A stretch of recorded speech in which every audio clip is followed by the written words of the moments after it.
तो गाइस आप सब कैसे हैं? आई होप सब अच्छे होंगे। स्वागत करते हैं अपने यूट्यूब चैनल में। आज हम बीए फर्स्ट ईयर के विषय अर्थशास्त्र में उपयोगिता के बारे में जानेंगे कि उपयोगिता क्या है, फिर उपयोगिता के प्रकार, है ना। तो चलिए इसको हम जान लेते हैं देरी न करते हुए।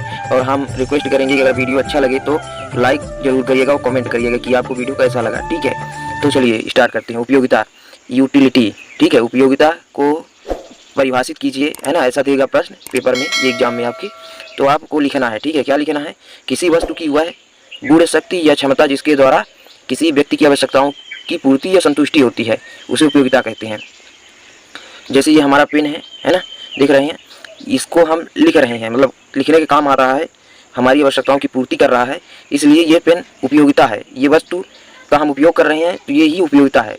तो यहाँ पे सीधा सीधा यही लिखा है कि किसी वस्तु की वह गुण, शक्ति या क्षमता जिसके द्वारा किसी व्यक्ति की आवश्यकताओं की पूर्ति या संतुष्टि होती है, उसे उपयोगिता कहते हैं।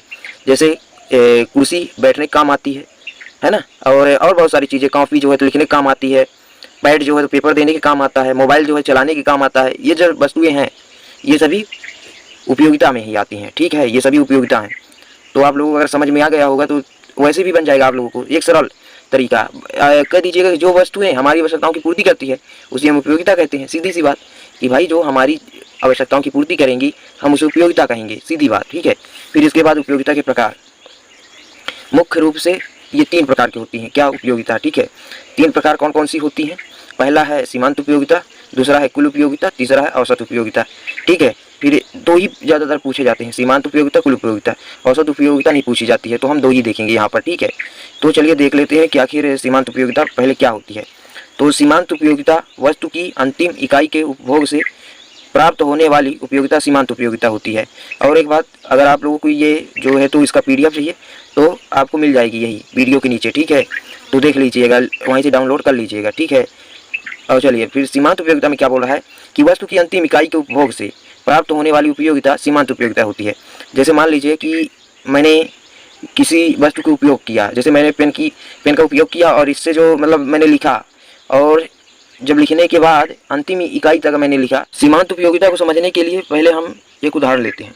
सेब, मान लीजिए उदाहरण के लिए मैं 5 सेब प्रतिदिन खरीदता था और उसका उपयोग करता था, ठीक है ना, मैं मतलब खाता था, ठीक है। लेकिन एक दिन क्या हुआ कि मैं 6 सेब लिया और मैंने उसका उपभोग किया, तो वही जो 6 मतलब एक बढ़ा दिया, वही अंतिम इकाई हो गई, ठीक है।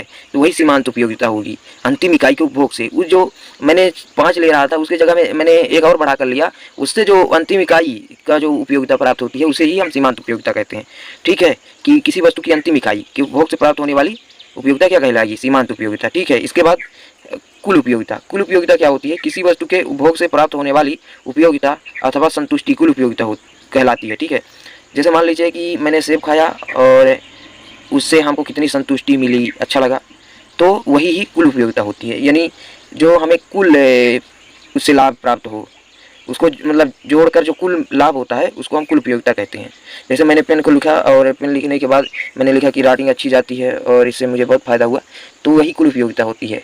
जब हम उसको जोड़े कि हाँ बहुत अच्छा पेन है ना, तो ये कुल उपयोगिता हो गई। आप सभी लोगों को बहुत बहुत धन्यवाद अपना कीमती समय देने के लिए, और मिलते हैं नेक्स्ट वीडियो में। तब तक के लिए टेक केयर। और इसका PDF आप लोग डाउनलोड कर लीजिएगा, ठीक।